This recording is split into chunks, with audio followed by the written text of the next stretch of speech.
lots of pictures of people going like this, holding it up. It's just hilarious. But people are like people. They're neat. They all want to do the same thing that everybody else did, including kill one another. Well, that's another thing. Sorry, that's a distraction. The trouble with proving that Aristotle was wrong about something was that now it's just about as bad as disagreeing with church dogma. It's like it is church dogma. And so that was bad. Saying that the earth wasn't the center of the universe, that's Aristotle. That's again wrong, right?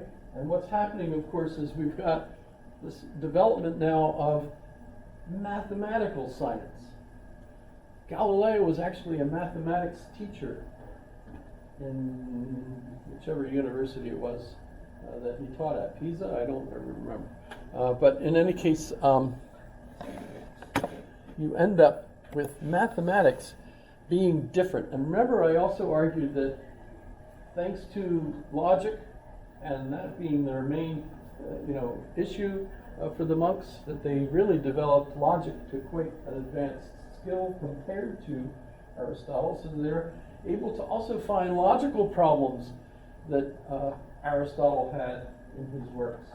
And as a result, you end up with science now revolting against Aristotelian science, and we call this the scientific revolution.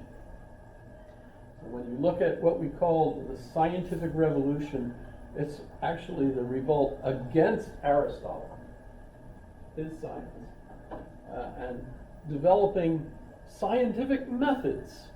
And Descartes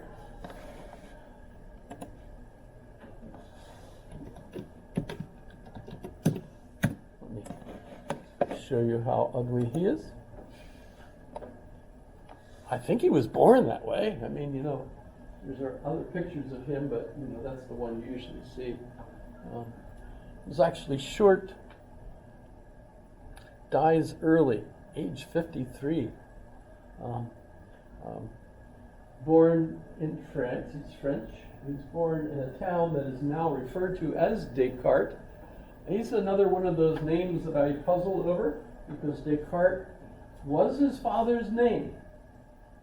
But Descartes also means the piece of paper, a carta, like the Magna Carta, the big paper that John had to sign, to give up some of his autocratic powers, etc.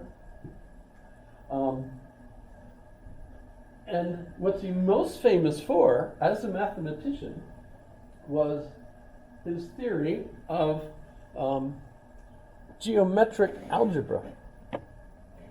So let's do something there.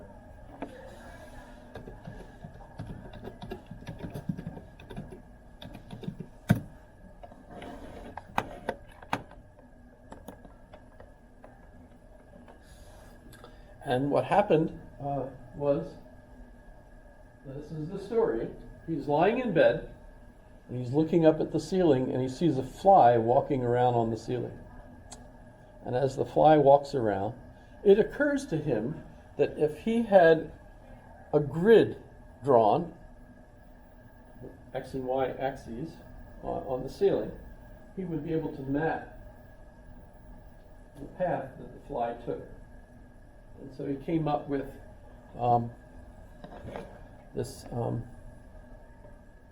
let's go back to Descartes.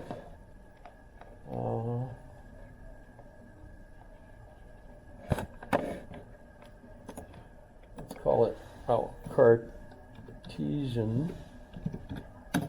geometry. Shoot. Misspelled it, but you get the idea. He gave us this. Descartes means of the map, or of the cart. So D-E-S, cart, right? You get the idea. Rene, his name is Rene.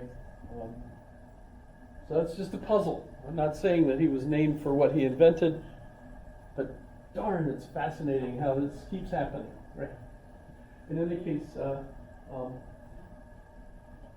he's also using this, by the way, in the artillery, because they have cannons now, and he is in the military as an officer in the artillery, as far as I understand it. And the problem now is, how do you actually hit something with this? So you have to draw tangents and arcs and things, and you have to be aware of hill heights and things, and obviously wind effects. So you begin doing a lot of geometry and mathematics for practical reasons, right? And that's really what he's famous for. He's very good at that. But at one of the parties he was at, they had parties, he was talking to monks and nuns, and well, I don't know if the nuns were at the party, but cardinals, Cardinal Richelieu and others, and it was all very political. He, by the way, a really great book on him that I like is Descartes by A.C. Grayling.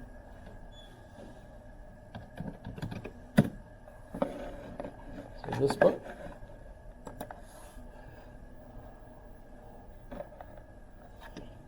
Grayling argues that actually Descartes was a spy for the Jesuits who were working for the King of France. And so part of the time he was traveling around, he's involved in finding out what's going on and somehow relaying that back to Paris through the Jesuits to the King, so that they are aware of the movements of possible enemies and so on. And by the way, then the king died, and there's a shift in balance, sort of like from Biden to Trump, and all of a sudden he had to flee. And so he fled from France and went to the Netherlands, where he lived the rest of his life, except for the very end of it. It's kind of interesting if you look at the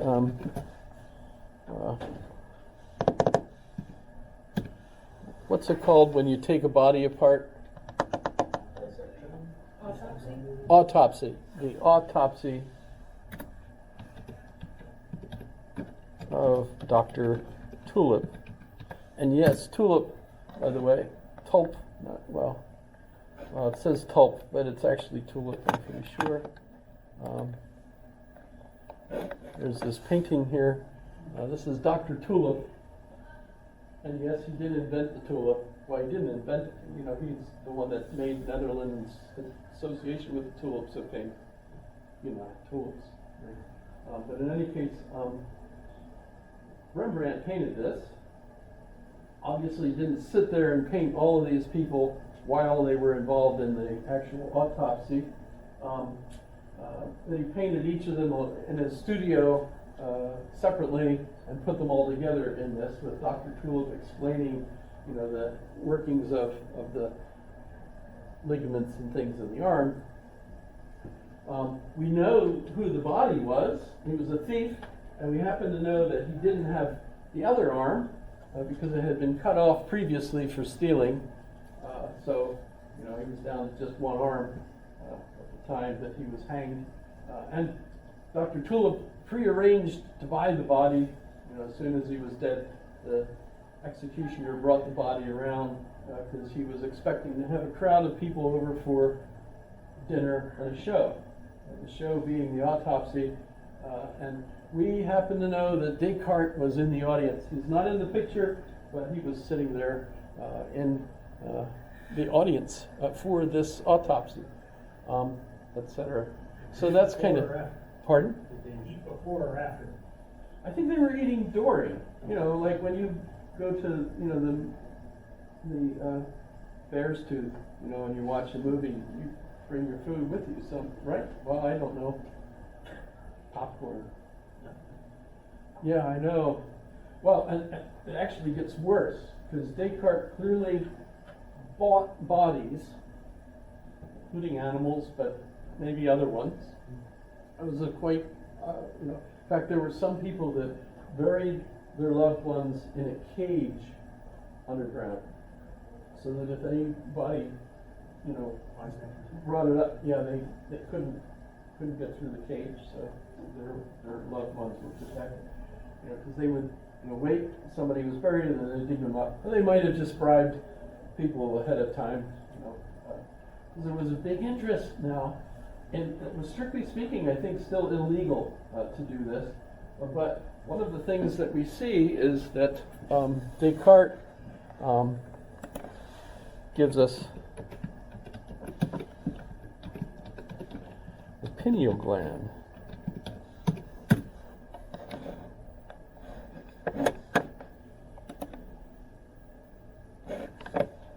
So this middle image here was drawn by Descartes, and he's located the pineal gland, and the pineal gland is the gland that sits right on top of the spine, I guess, still today. And Descartes, who was a mind-body dualist. And this is interesting too, because as a mind-body dualist, he believed that we had a mind and we have a body. Mind is invisible, spirit, whereas the body, of course, is a physical body. So we're looking at the mind, and as you dig around in the mind, you find the pineal gland. And Descartes argues that the pineal gland is the site where the soul and the body interact. So it's a mind-body dualist. The way A.C. Grayling points out that Descartes was asked by Queen Christina of Sweden to come and teach her how to draw tangents.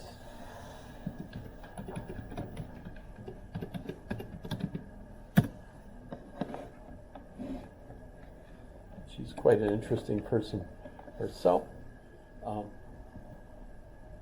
She invited Descartes to come and teach her how to draw tangents. And he went, and she wanted him to come to the palace at like 5 in the morning or 6 in the morning.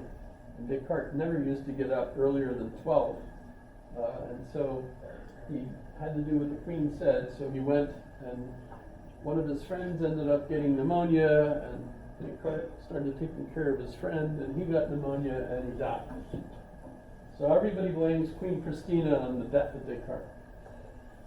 But she made him come to Sweden and get up in the cold too early in the morning for Descartes. In any case, the body was shipped back to France, but the head was stolen. But years later, someone sold the head, saying this was the head of Descartes. I suppose that as far as they can tell, it is the same head that goes with the body. But the body and the head never got back together. The head is in one museum, and the body is in the church in a tomb across the street, basically. So A.C. Grayling points out that as a mind-body dualist, he actually is one that has a separation between mind and body. So long build up to a funny result, right? And the problem, of course, is, well, if you're thinking in terms of the mind being one thing, I should have stayed here and went this way, right?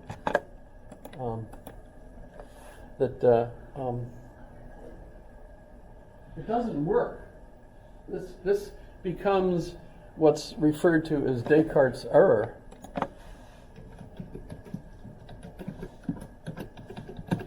Which is a book by Thomas Damasio.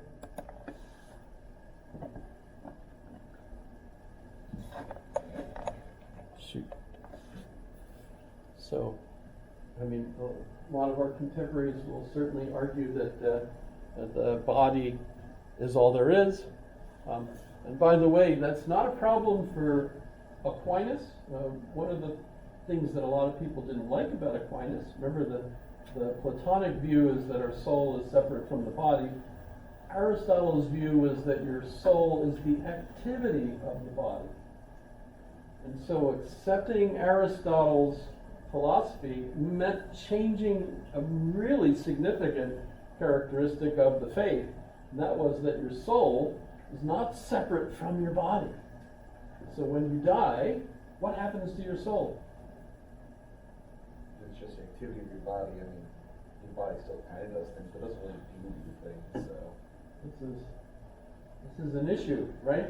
No, if you believe that as soon as you died, your soul was released. And of course, remember selling the indulgences. You want your parents released from purgaturkey. My granny always used to call it purgaturkey. So that's just an idiosyncrasy of my family, I suppose. But it was always hilarious because how did you get into purgatory? You must have been a turkey. Good purgaturkey. Okay. Yeah. To me, it's funny.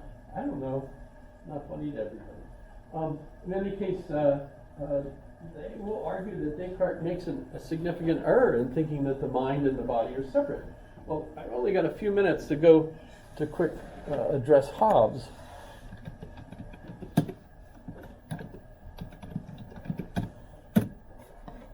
In Hobbes' Leviathan,